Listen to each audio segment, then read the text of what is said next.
Damage है और screen तो लगी रहा है मीन कि 50 डेमा के लिए ड्यू हो गया है आपका निफ्टी और 200 डेमा के लिए बैंक निफ्टी। आप कैसे अप्रोच करेंगे इस इंटरडे रिवर्सल को? ये वाकई इंटरडे रिवर्सल है, इट्स अ कंप्लीट रिवर्सल। आप कैसे अप्रोच करेंगे और आपका ट्रेड? तो देखिए, मेरा भी यही समझना है कि यहाँ पर गिरावट बढ़ेगी। जो पिछला लो था 285 के आसपास, 21,285 के आसपास, मेरे ख्याल से वो ब्रीच हो जाएगा और 21,100 जहां पर 50 मूविंग एवरेज है, निफ्टी उसको टेस्ट करने की कोशिश करेगा। तो करंट लेवल से भी 200-250 पॉइंट की गिरावट देखने को मिल सकती है। और वैसे ही बैंक निफ्टी में भी ब्रेकडाउन देखने को मिला है। तो मैं उम्मीद कर रहा हूँ कि 44,500 तक के भाव आपको बैंक निफ्टी में भी देखने को मिल जाएंगे। तो दोनों इंडाइसेस वीक है, तो खरीदारी ना करें, उछाल में बिकवाली करने की सलाह रहेगी। ट्रेड की अगर बात करें तो पीआई इंडस्ट्रीज में फ्रेश ब्रेकडाउन देखने को मिला है। स्टॉक ने 33,025 का एक बहुत ही अहम सपोर्ट ब्रीच किया है। वॉल्यूम देखने को मिले हैं। तो पीआई इंडस्ट्रीज के फ्यूचर में बिकवाली करने की राय रहेगी। करंट लेवल्स पे आप बिकवाली कर सकते हैं इसके फ्यूचर में। स्टॉप लॉसेस आपके 3321 के रहेंगे। 3321 के ऊपर आपको पीआई इंडस्ट्रीज के फ्यूचर में बिकवाली पे स्टॉप लॉस लगाना है। नीचे की तरफ 3200 रुपए तक के टारगेट आपको पीआई इंडस्ट्रीज के फ्यूचर में देखने को मिल सकते हैं। ओके, पीआई इंडस्ट्रीज सेल है, याद रखिएगा। थोड़ा सा रीजनेबल होके ट्रेड कीजिएगा इस क्लोजिंग में, क्योंकि हम ऑलरेडी गिर चुके हैं। दूसरी बात, एक और बात याद रखिएगा, हम एक बहुत ही स्ट्रॉन्ग ग्लोबल सेटअप के बीच में एक वीक मार्केट है। तो आपको थोड़ा रिस्क एपेटाइट अगर आपका बड़ा हो तब जाके ट्रेड कीजिएगा। एक बात मैं यहाँ पे आपको खुद बताता हूँ। शिल्पा जी, गुड आफ्टरनून। आपका ट्रेड क्या रहेगा इस वक्त का? Afternoon everyone. मेरा भी सेल में रहेगा एसबीआई लाइफ। एसबीआई लाइफ यहाँ पे काफी वीक है, मुझे लगता है 1350 से 1330 के लेवल्स के लिए एक अप्रोच लेगा। तो फरवरी की सीरीज में या फ्यूचर्स में एसबीआई लाइफ तो 1395 के अराउंड ट्रेड कर रहा है, आप इसमें सेल कीजिए। स्टॉप लॉस आप यहाँ पे 1410 का रखिए।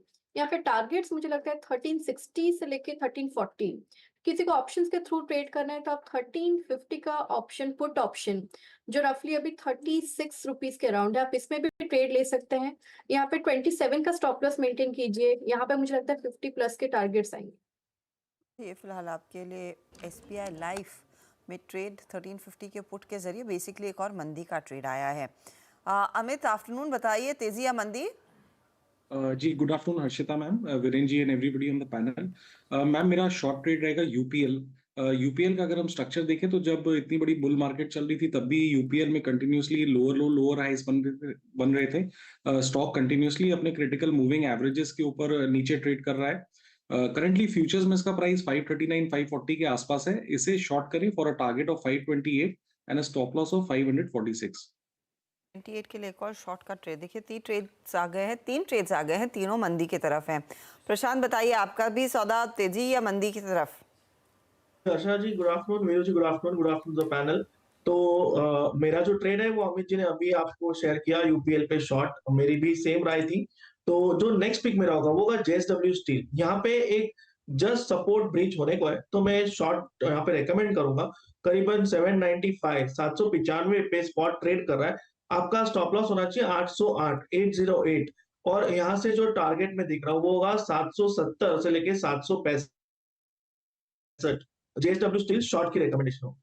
ओके, तो एक और सेल साइड का ट्रेड जेएसडब्ल्यू स्टील में। तो देखिए, 4 ट्रेड्स आए हैं, चारों ट्रेड्स मंदी की तरफ है। मयूरेश जोशी को जोड़ लेते हैं। मयूरेश, नॉर्मली इस तरह की अग्रेसिव सेलिंग में फंडामेंटल जानकार कहते हैं मौके का फायदा उठाइए, लेकिन लग रहा है कि शायद आगे बिकवाली गहरा सकती है। आपकी असेसमेंट क्या है और इस समय क्या करेंगे आप? Afternoon Harshita ji, afternoon Veeru ji, and good afternoon to everyone on the panel. तो जैसे हम देखते हैं मार्केट्स पर इंडिया में डिस्ट्रीब्यूशन डे काउंट एक बहुत अहम जरिया है in terms of understanding the weakness of the markets.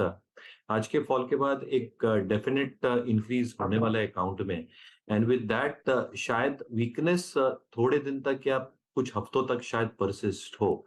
But हमें लगता है, I think if this weakness probably takes the markets lower और मार्केट से एक बॉटमिंग आउट प्रोसेस ढूंढ लेता है, if it falls another 4-5%, I am just saying that एक अच्छे मौके वहां पे निकल के आएंगे। तो हमें लगता है, आई थिंक थोड़ा वेट एंड वॉच करना चाहिए, क्योंकि मार्केट्स में अगर बॉटमिंग आउट प्रोसेस में थोड़े दिन लगेंगे तो मार्केट्स खुद ये संकेत देंगे। और उस समय पे मुझे लगता है, आई थिंक जो cyclical sectors हैं, domestic focus sectors as an example, capex themes, manufacturing themes, चुनिंदा PSU banks, चुनिंदा IT stocks, चुनिंदा packaged food companies. I think all this will continue looking good क्योंकि valuations थोड़े और सस्ते हो जाएंगे और जो इन्होंने रन अप देखा था शायद लेट स्टेज बेसिस में ट्रेड कर रहे थे as we look at it at markets with India, ये थोड़े सेनर लेवल्स पे आ जाएंगे which becomes better entry points. तो मुझे लगता है आई थिंक जैसे हमारे एक्स फाउंडर हमेशा कहते थे कि bear markets is a necessity because it helps investors identify stocks for the next bull run. तो अच्छी बात होती है, एक लीनियर मूव हमने देखा है मार्केट्स में, अगर गिरावट आती है और एक बॉटमिंग आउट प्रोसेस होता है तो अगले बुल रन के लिए स्टॉक्स जरूर ढूंढे जाएंगे, मिलेंगे और ये सारे सेक्टर्स से ही मिलेंगे जहां पे बेहतरीन मौके मिलेंगे लॉन्ग टर्म इन्वेस्टर्स। अच्छा मयूरेश जी,